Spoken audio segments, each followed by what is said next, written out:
Pernahkah ketika kamu sedang mengerjakan sesuatu, tiba-tiba hari jadi seperti senja atau gelap? Seakan ada awan besar dan gelap yang menutupi matahari? Kalau yang menutupi matahari itu awan, ya artinya mungkin sebentar lagi akan hujan. Tapi kalau yang menutupi matahari itu bulan, maka peristiwa ini disebut gerhana.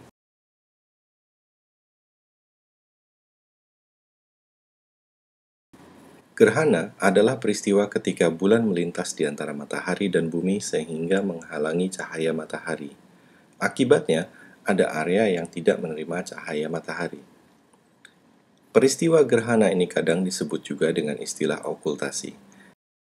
Pada peristiwa okultasi, benda yang melintas di depan tampak lebih besar dari benda yang ditutupi sehingga sedikit sekali yang terlihat dari benda yang di belakangnya. Tapi kalau benda yang lewat di depannya itu tampak lebih kecil dari benda di belakangnya, maka peristiwa itu disebut transit. Kalau yang namanya gerhana matahari seperti ini, gerhana matahari terjadi waktu bulan yang sedang mengitari bumi itu melintas dan berada sejajar dan segaris dengan bumi dan matahari.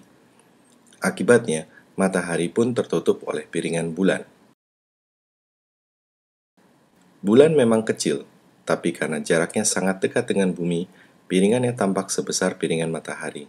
Sehingga, kalau dilihat dari samping, bumi, bulan, matahari terlihat segaris.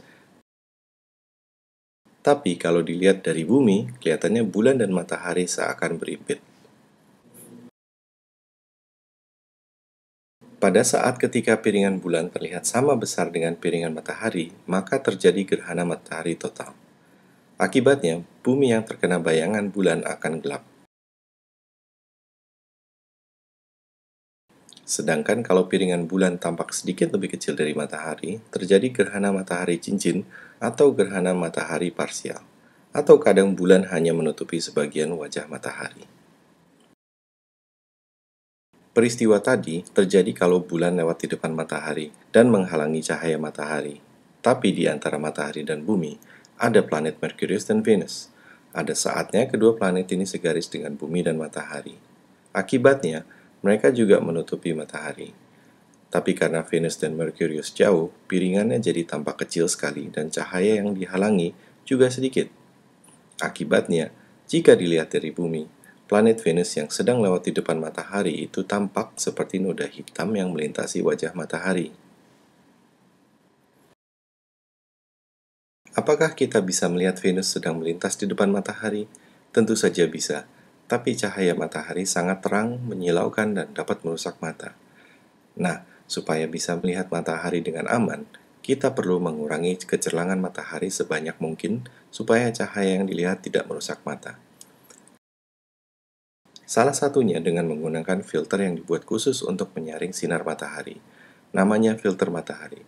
Kalau menggunakan filter ini, objek lainnya di bumi tidak akan terlihat. Bahkan lampu sorot pun tidak akan terlihat. Cuman matahari yang bisa kita lihat dari balik filter. Kalau ada benda di bumi yang masih dapat dilihat dari balik filter, artinya filternya tidak aman.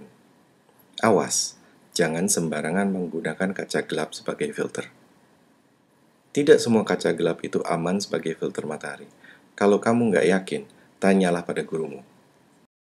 Tapi filter itu tidak mudah didapat atau dibuat. Karena itu ada cara lain, yaitu dengan memproyeksikan bayangan matahari. Salah satu alatnya bernama lubang jarum. Sinar matahari akan masuk dari si lubang jarum dan membentuk bayangan pada layar yang sudah disediakan. Selain lubang jarum, prinsip yang sama juga dipakai untuk proyeksi dengan alat yang dinamai tabung Venus atau Venus Cover. Kalau kamu punya teleskop kecil seperti teleskopnya Galileo, kamu juga bisa bikin proyeksi pada teleskop untuk melihat matahari. Itulah cara orang-orang zaman dulu melihat matahari ketika belum ada penyaring.